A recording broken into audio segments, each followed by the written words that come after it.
अलग कहे सब खलक है, अलग कहे सब खलक है, खलक अलग के मां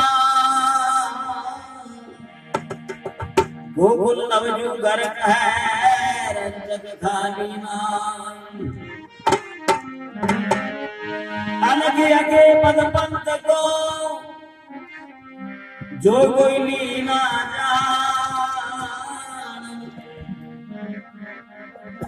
दास हरिता जीव का सहज हो कल्याण अलग लिखा अलगो लिखा लिखा निरंजन तो हो कबीर सबको लगा मोह लगा लगो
सभा की जय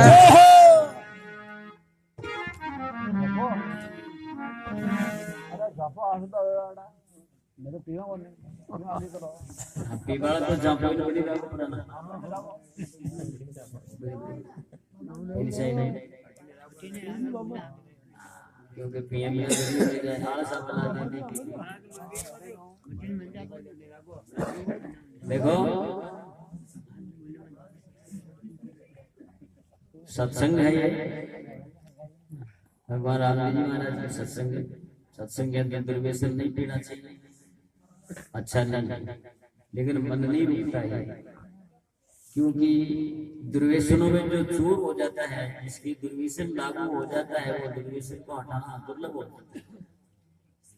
सत्संग में बैठ जाते मंदिर में चल जाते कहीं भी चल जाते लेकिन दिमाग से दुर्व्यसन नहीं हटता फिर क्या सत्संग में बैठे क्या ज्ञान प्राप्त क्या सुना संत महापुरुषों की बात तो इसलिए दुर्व्यसन से थोड़ा हटना भी चाहिए थोड़ा मन को मोड़ना भी चाहिए जिससे बीमारी नहीं लगे ये जैसे सरकारी जगह पर इसकी पाबंदी होती है कि भाई जो पी लेगा उसको या तो दंड देना पड़ेगा या अंदर जाना पड़ेगा और ये जो सरकार से भी ज्यादा जगह है ऊंची ये पता नहीं पड़ता कि दंड किधर से लगता है लग जाता है उसका दंड अपने आप बिना कहने इसलिए दंड का भागी बनना पड़ेगा।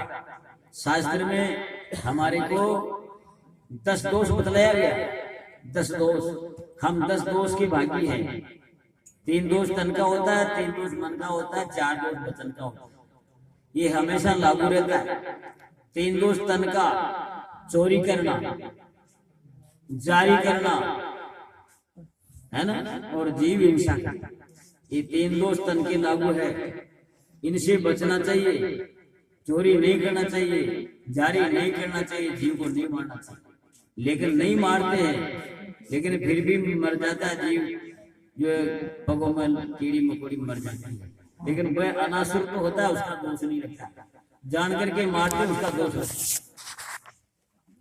3 दोष तन का और 3 दोष मन का बता है मन में बुरा विचार करते हैं वह भी दोष है और मन में किसी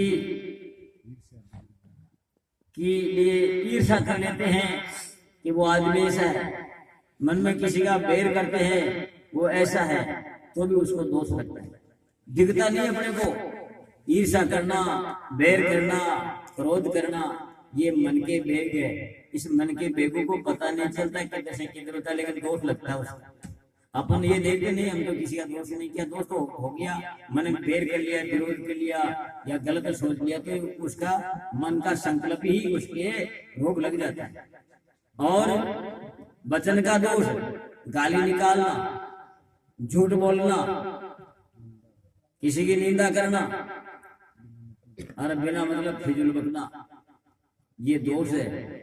अब ये दोष जब हमारे को ये पता नहीं शास्त्र के बात है ये मनुस्मृति में लिखा है मनु जी महाराज ने ये 10 दोष ये शरीर के होते हैं लेकिन अपन को पता नहीं ज्ञान का सत्संग में आ जाते हैं लेकिन दोषों का पता नहीं रहता क्यों कि दोषों के ऊपर उधर ध्यान देते नहीं है इसलिए पता नहीं लगता इसलिए ये दोष लगते हैं। सत्संग में बैठ करके 5 आदमी बैठ करके झूठ बोल देता है बात तो सत्य है लेकिन झूठ बोल देता है तो वो दोष का भागी होता है। सत्संग में बैठ करके दुर्व्यसन करता है दोष का भागी होता है।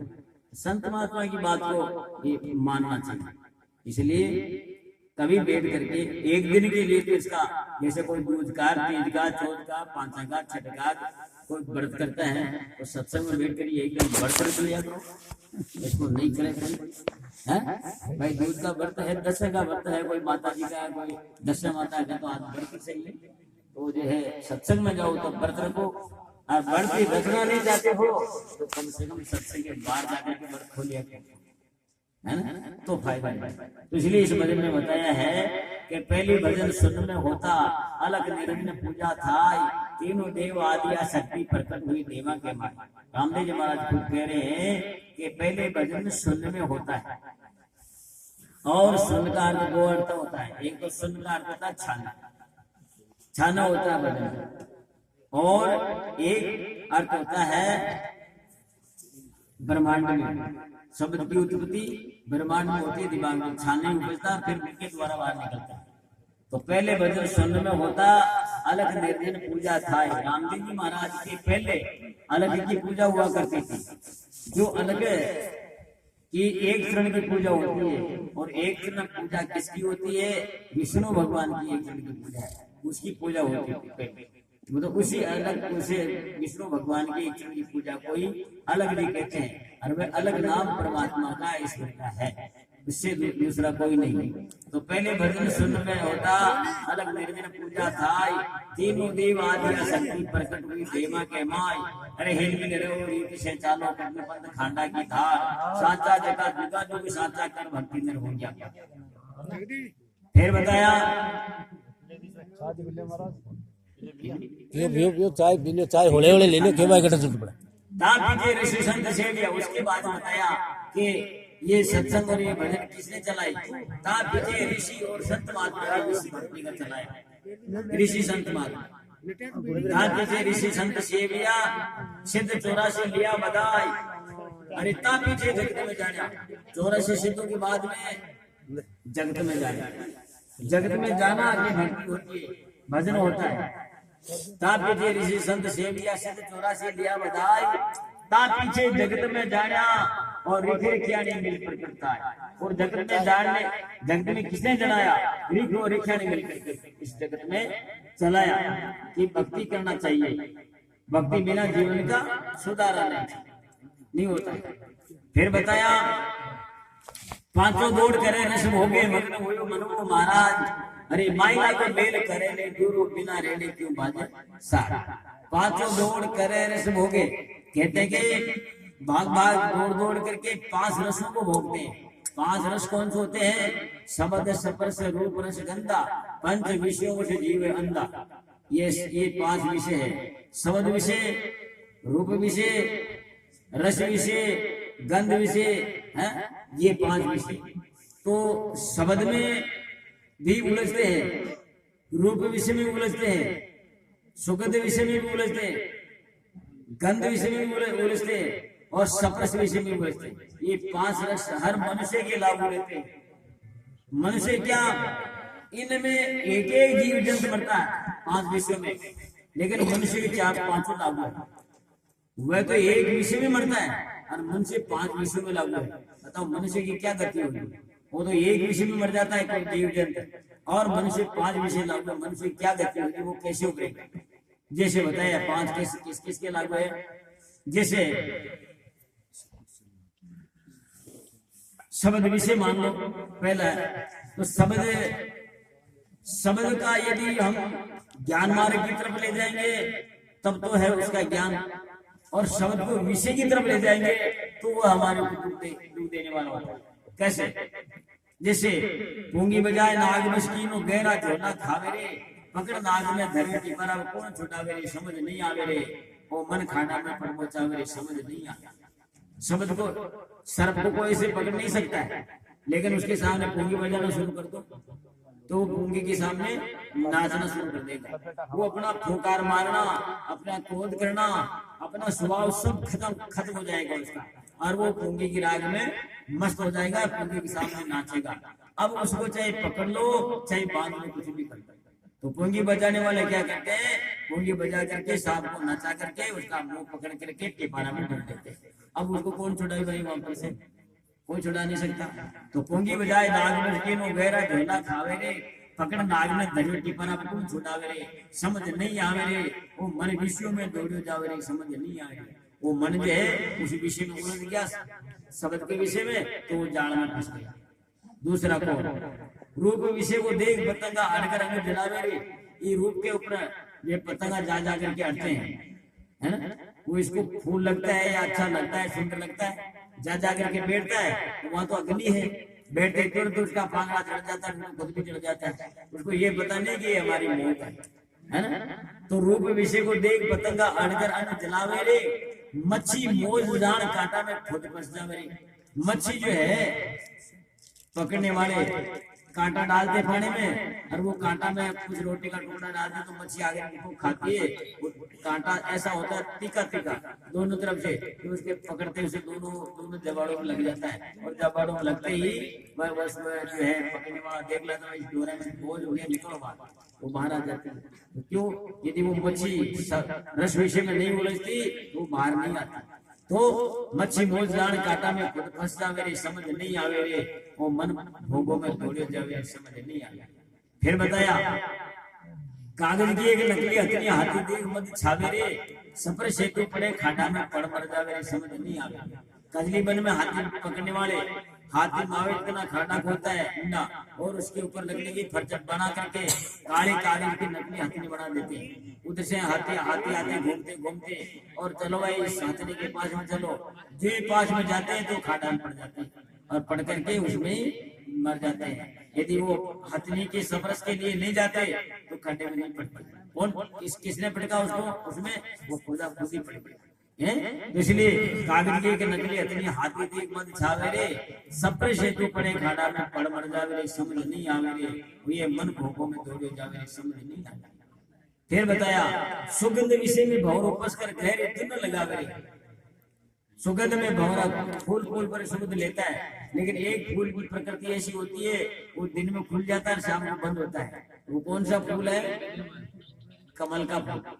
और फूल सब खिले रहते हैं, लेकिन कमल का फूल बंद होता है शाम को, और सुबह खिलता वापस। तो भौरा उसमें बैठता है सुगंध लेने के लिए, और शाम को कमल का फूल बंद हो जाता है और भौरा भी उसके अंदर ही रह जाता है। और शाम को जो हाथी पानी पीने आते हैं, सूंड फैला करके उनको फूलों को खा जाते हैं, और वो भौरा फूल सब अंदर चले जाते हैं। तो ऐसे उसकी मृत्यु हो जाती है। सुगंध विषय में भौरा पस कर गहरे धुंध लगावे रे, सांझ पड़ा गजराज पलक में यूं घट जावे रे, समझ नहीं आवे रे, ये मन भोगों में दौड़े जावे रे, समझ नहीं आवे।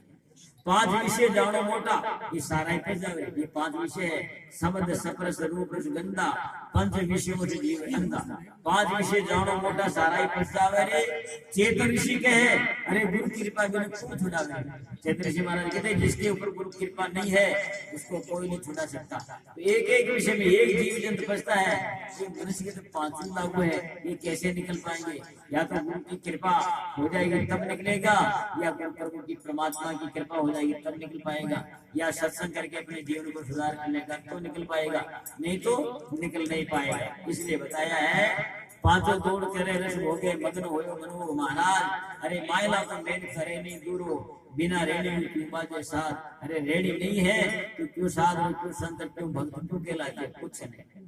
फिर किया साधु जो को चाल नहीं चूके, गुरु बचना रहे काचा था, साधु हुई है जो चाल नहीं चूकता है। गुरु का बचना में काचा तार के जान बंद जावे है, तार को जरा सा कच्चे तार को खेलते टूटता है ना, तो वैसे उनकी रेणी केड़ी मजबूत होनी चाहिए है।